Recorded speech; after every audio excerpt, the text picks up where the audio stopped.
20 liters, 15 liters. Ganyan karami ang nalalagyan dyan.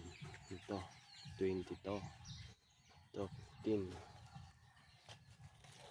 Every trees it needs to be watered about 200 liters to cope up the value of the water.